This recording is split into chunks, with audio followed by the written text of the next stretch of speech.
Hello viewers, welcome to 360 investing. आज की इस वीडियो में थोड़ा कुछ अलग करेंगे, कुछ इंटरेस्टिंग करेंगे।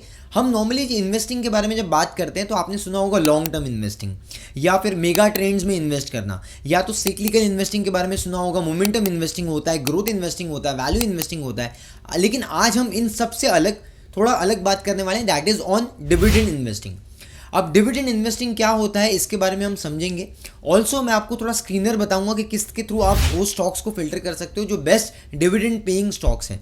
And will also take case studies कि आप डिविडेंड पेइंग स्टॉक्स को किस तरीके से एक्यूमुलेट कर सकते हैं so that you get consistent cash flows through dividend. ठीक है, जैसे आपको पता होगा कंपनी डिविडेंड देती है जब आप उसके शेयर होल्डर होते हो तो, एंड इसको एक बड़ा चंक एज आप बना सकते हो। आप एक कंसिस्टेंट कैश फ्लो की तरह या कंसिस्टेंट इनकम की तरह अपने पोर्टफोलियो को डिज़ाइन कर सकते हो, तो डिविडेंड के तौर पे आपको अच्छा पैसा मिल सकता है। You can also make thousands and lakhs of rupees as by the time grows and you build a good portfolio for yourself। तो आप एक बड़ा पैसा भी बना सकते हो इन्वेस्टिंग, डिविडेंड इन्वेस्टिंग के थ्रू। तो डिविडेंड इन्वेस्टिंग कैसे होती है ये हम कंप्लीट एनालिसिस में आज देखेंगे। And also I will give you some case studies, अलग अलग रेफरेंस पॉइंट्स मैं आपको दूंगा। And also will try to explain you कि कुछ अलग स्टॉक्स में किस तरीके से डिविडेंड इन्वेस्टिंग चलती है। So before we start dividend investing, I would like to just tell you there are lot of people those who are watching videos but they are not subscribing to the channel. अगर आप first time मेरे channel पे आए हो, first time मुझे देख रहे हो, सुन रहे हो, तो मेरा नाम अजीम है। I am a research analyst with 10 years of experience on 360 investing पे।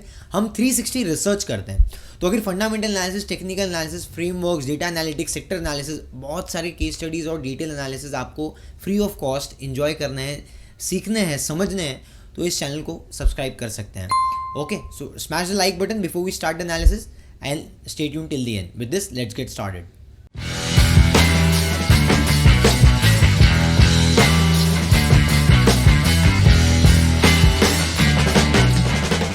सो guys, let's first make it simple. Dividend क्या होता है जिन लोगों को नहीं पता है, तो जो बेसिकली जब आप कोई भी कंपनी के शेयर्स लेते हो, most of the company profit जब बनाती है तो उसका कुछ हिस्सा अपने शेयर होल्डर्स में बांट देती है इन टर्म्स ऑफ डिविडेंड।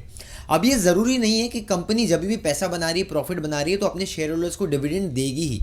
बहुत सारी ऐसी भी कंपनीज है, ग्रोथ स्टेज में होती है, स्मॉल कैप कंपनीज होती है, वो अपने शेयर होल्डर्स को डिविडेंड नहीं देती है।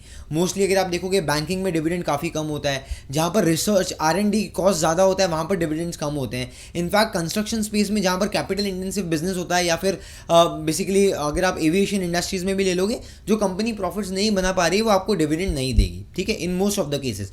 तो ऐसी ज़रूरी नहीं है कि आपको हर एक कंपनी डिविडेंड देगी। तो जो कंपनी बिजनेस कर रही है, प्रॉफिट बना रही है, वो अपने प्रॉफिट्स को अलग अलग तरीके से रीरूट कर सकती है। मतलब ज़रूरी नहीं है कि वो आपको हमेशा डिविडेंड देगी। वो चाहे तो शेयर्स को बायबैक कर सकती है, जैसे IT सेक्टर्स में TCS, इन्फोसिस वगैरह हमेशा बायबैक करते हैं, या फिर बीसॉफ्ट ने या LTIM ने वगैरह ने भी पास्ट में किया हुआ है ये चीज़, विप्रो ने किया है, तो शेयर्स बायबैक भी होते हैं। उसके अलावा कंपनी चाहे तो कैपेक्स कर सकती है, खुद के बिजनेस के अंदर री इन्वेस्ट कर सकती है, अपने बिजनेस को बढ़ा सकती है। कंपनी चाहे तो कंपनी दूसरी कंपनीज को एक्वायर करने के लिए वो प्रॉफिट का पैसा यूज़ कर सकती है, बिकॉज कंपनी का जो प्रॉफिट है वो कंपनी के ग्रोथ में भी कंपनी लगा सकती है, मैनेजमेंट का डिसीजन है। अगर वो कंपनी को कुछ भी नहीं करना है इनमें से, अगर आइडियल रखना है, तो वो कंपनी मोस्टली आप देखोगे पैसा, अगर कैश रिच कंपनी है तो अपने जो इन्वेस्टर्स हैं उनको पे आउट एज ए डिविडेंड दे देगी।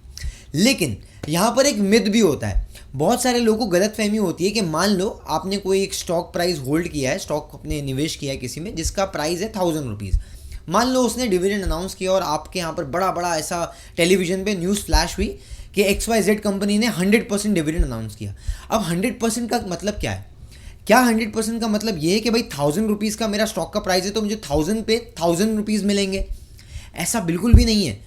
100% अगर कंपनी ने अनाउंसमेंट किया है तो कंपनी हमेशा जो भी अनाउंसमेंट करती है dividend, that is on the face value, not on market value. तो CMP पे नहीं करती है, वो फेस वैल्यू पे करती है, और फेस वैल्यू 10 रुपये भी हो सकता है, 5 रुपये भी हो सकता है, 2 रुपया भी हो सकता है, 1 रुपया भी हो सकता है। तो मान लो अगर जो कंपनी में आपने निवेश किया और उसने 100% डिविडेंड दिया और वहाँ पर फेस वैल्यू 1 है, तो आपको 1 रुपया ही मिलेगा पूरे 1000 रुपये पे। ठीक है, तो I think this is clear. तो फेस वैल्यू पे कंपनी डिविडेंड अनाउंस करती है। तो डिविडेंड को देखने का सही तरीका क्या होना चाहिए, जिसको हम बोलते हैं डिविडेंड यील्ड। अब डिविडेंड यील्ड क्या है? ये है कि आपका जो फॉर्मूला होता है, दैट इज जो आपको डिविडेंड मिला divide by your current market price. तो इसलिए आप देखोगे कोई कोई कंपनी का डिविडेंड यील्ड 2% होता है, किसी का 1% होता है, किसी का 0.5% होता है। They are different different companies. So let's take few examples जहाँ पर ऐसे कुछ कंपनीज को लेते हैं जहाँ पर कैपिटल इंटेंसिव बिजनेस है या तो कैश फ्लो आसानी से नहीं बन पाता है। तो अभी आप स्क्रीन पे देखोगे तो मैंने एग्जाम्पल लिया है एक्सिस बैंक का। तो एक्सिस बैंक इतनी बड़ी बैंक होने के बाद में, इतना प्रॉफिट जनरेट करने के बाद में भी 0.08% का सिर्फ डिविडेंड यील्ड है। Apart from that let's take one more reputed business like Bajaj Finance. ठीक है, तो बजाज फिनेंस हम देखते हैं, let's take Bajaj Finance. Okay, तो बजाज फिनेंस में हम देखते हैं क्या डिविडेंड यील्ड बता रहा है, 0.49 है। Let's take Bajaj Finserv. Okay, तो वहाँ पर भी आप देख पाओगे कि यहाँ पर भी 0.05 है।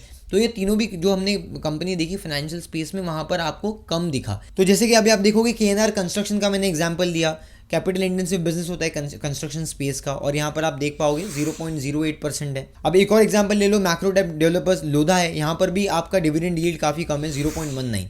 तो I hope this would have given you certain clarity कि जहाँ पर आपका कैश फ्लो बनाना आसान नहीं होगा, और जो बिजनेस में ज़्यादा पैसे की रिक्वायरमेंट है, लागत ज़्यादा है, रोलिंग थोड़ा डिले हो जाती है, वहाँ पर आपको नॉर्मली देखा जाएगा कि आपका डिविडेंड्स कम मिलते हैं। So now let's move on to the best part of this video, जहाँ पर हम ये समझेंगे किस तरीके से आप फिल्टर कर सकते हो जो बेस्ट डिविडेंड यील्ड स्टॉक्स हैं। ठीक है, तो यहाँ पर आप स्क्रीनर पे देख पाओगे, मैंने एक स्क्रीनिंग आपके लिए बना के रखी है, जहाँ पर हम ये देख रहे हैं कि डिविडेंड यील्ड 3% से ऊपर होना चाहिए किसी भी स्टॉक में, मार्केट कैप उसका 1000 करोड़ के ऊपर होना चाहिए, बिकॉज मेरे को स्टेबिलिटी चाहिए बिजनेस और प्राइस में, और तीसरा मैं देख रहा हूँ कंपनी प्रॉफिटेबिलिटी कंपनी होना चाहिए, मतलब कंपनी प्रॉफिट बना रही होना चाहिए। It should not be a loss making business, it should be a profit making business. इसलिए मैंने प्रॉफिटेबिलिटी से 5 टाइम्स रखा है, मतलब 5% रखा है, नॉट मोर।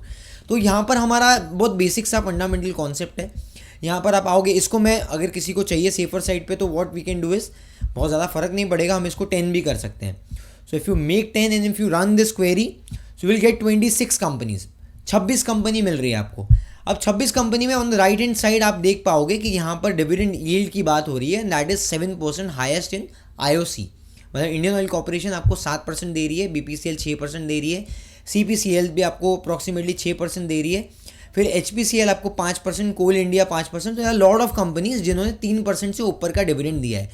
अब क्या आप ब्लाइंडली ये स्क्रीनर को फॉलो करके हर एक कंपनी में इन्वेस्ट कर दोगे? ऐसा नहीं करना है आपको।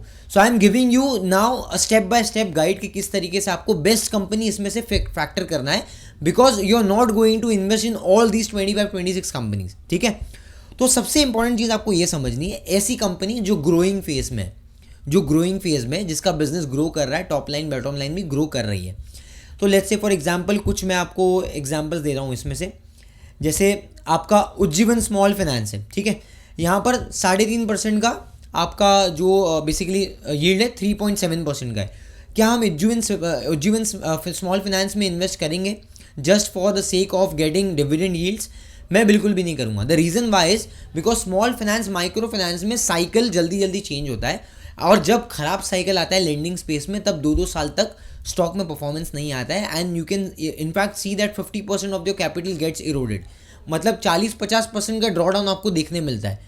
तो आपको 3-3.5% का डिविडेंड यील्ड लेने के चक्कर में आपको बड़ा कैपिटल डेप्रिसिएशन मिल जाएगा वहाँ पर, इसलिए ये सब काउंटर को आप इग्नोर कर सकते हो। अब एक और मैं आपको एग्जांपल लेना चाहूँगा जहाँ पर हो सकता है मार्केट सैचुरेट हो रही है और लोग वहाँ पर उन लोगों को वैल्यू नहीं दिख रहा है उस बिजनेस में, दैट इज़ योर जागरण प्रकाशन। तो अब न्यूज़ में आप देखोगे आजकल टेक्नोलॉजी और मीडिया का ज़्यादा न्यूज़ कवरेज होता है, सो पेपर वगैरह मैगजीन्स वगैरह ज़्यादा बिकती नहीं है, and you can see that there is no major growth in Jagran Prakashan. और यहाँ पर भी आप भले आपको 4-5% का डिविडेंड यील्ड तो मिल रहा है यहाँ पर, लेकिन स्टॉक प्राइस में अप्रिसिएशन होना थोड़ा सा डिफिकल्ट है, बिकॉज मैं इस बिज़नेस को ऐसे नहीं देखता हूँ कि आने वाले टाइम में 10%, 12%, 15% CAGR से कंपाउंड होगा, राइट? तो इसलिए this is not a good business to be with. Now to take one more example, जैसे कुछ ऐसी कंपनीज होती है जिसमें ग्रोथ ही नहीं आ रही। Let's take for example Castrol हो गया, राइट, बिजनेस।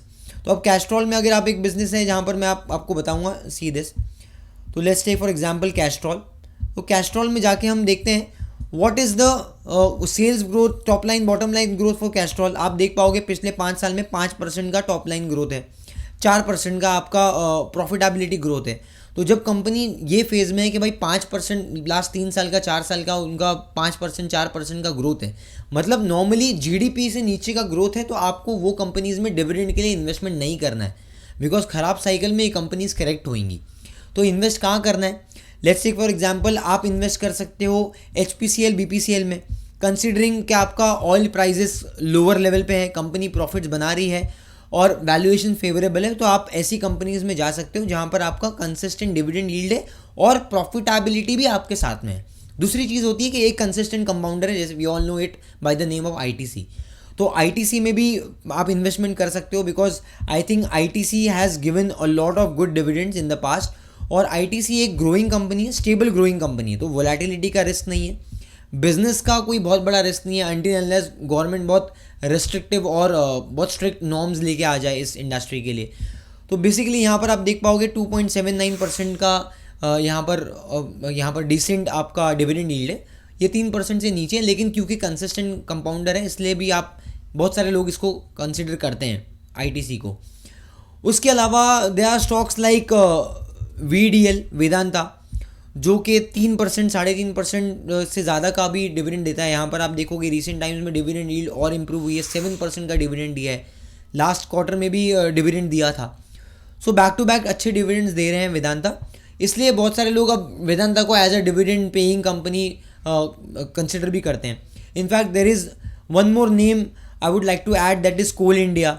तो कोल इंडिया भी आप देखोगे 5% का यहाँ पर भी डिविडेंड कंपनी है, कैश रिच कंपनी है, गवर्नमेंट के ज़्यादा यहाँ पर इन्वॉल्वमेंट है इस बिज़नेस में, इसके लिए आपको कंसिस्टेंट ग्रोथ देखने नहीं मिलती है। But nowadays lot of government company PSUF companies have done well, considering your power grid also, because एक टाइम पे पावर ग्रिड में भी परफॉर्मेंस नहीं आता था, लेकिन अब पावर ग्रिड में भी आपको परफॉर्मेंस भी देखने मिल रहा है। And power grid also one of the companies जहाँ पर आपको 3% 3.5% का डिविडेंड यील्ड दिखता है।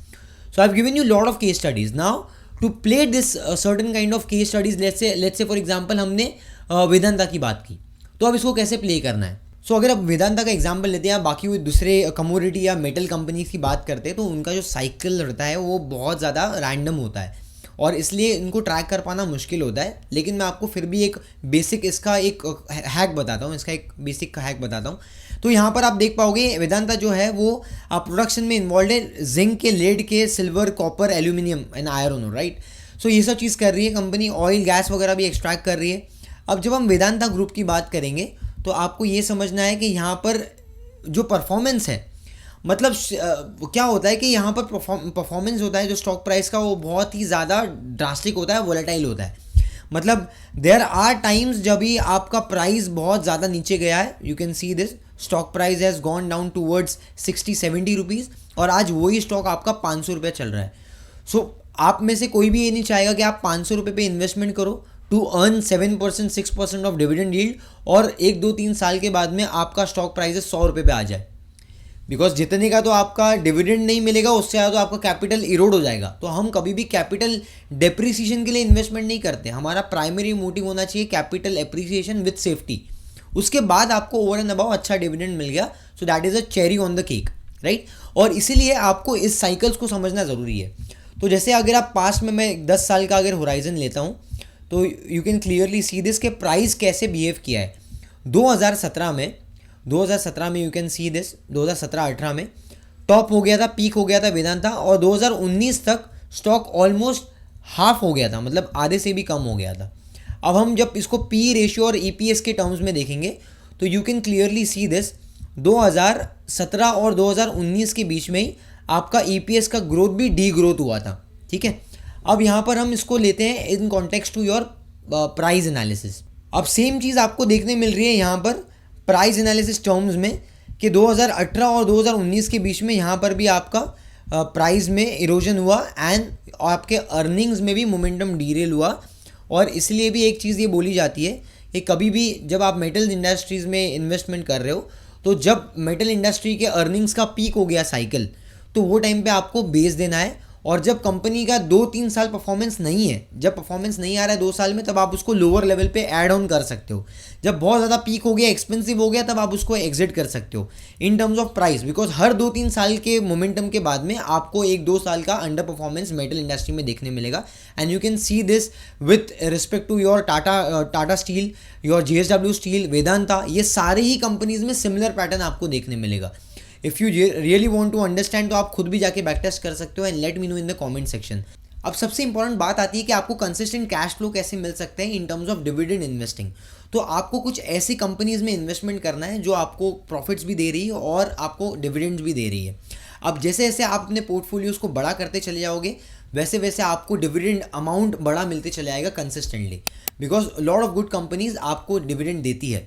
अब जैसे लेट्स से फॉर एग्जांपल आस्ते आस्ते इन्वेस्टिंग करते करते आपका पोर्टफोलियो हो गया 80 लाख का या 1 CR का, तो 1 CR पे अगर आपका टोटल पोर्टफोलियो का डिविडेंड यील्ड इज 5% या 4%, तो आप मान लो कि आपको 4 लाख 5 लाख रुपए ऐसे ही मिलेंगे। अगर 4 लाख 5 लाख आपको साल के मिल रहे हैं, सो बेसिकली मेरे हिसाब से आपको वहाँ पर महीने का 35-40 हज़ार रुपये आराम से मिल सकता है। तो इस तरीके से आपको consistently cash flow, and lot of people have done this, because 1 crore का पोर्टफोलियो आस्ते आस्ते 15-20 साल तक अगर आप इन्वेस्ट करते हो तो आप आराम से बना लोगे। इनफैक्ट इससे ज़्यादा बना लोगे, because lot of people are doing in mutual funds also. आप आराम से पैसा बना सकते हो। ये ऐसा मैं कोई भी चीज़ नहीं बोल रहा हूँ जो कि नहीं हो सकती। इट्स ऐसा नहीं कि इम्पॉसिबल है, it's quite possible, only you have to be consistent with your investment. अगर आपको ये वीडियो पसंद आया, do smash the like button and also let us know some key takeaways, your learnings in the comment section. कुछ doubts है तो भी आप हमारे साथ में शेयर कर सकते हो, एंड ये वीडियो को आप अपने फ्रेंड, फैमिली मेम्बर्स, रिलेटिव्स के साथ में शेयर कर सकते हो। अगर आपको 360 रिसर्च समझना है, हमारे साथ में जुड़ना है, तो आप इस चैनल को सब्सक्राइब कर सकते हो and also hit the bell notification.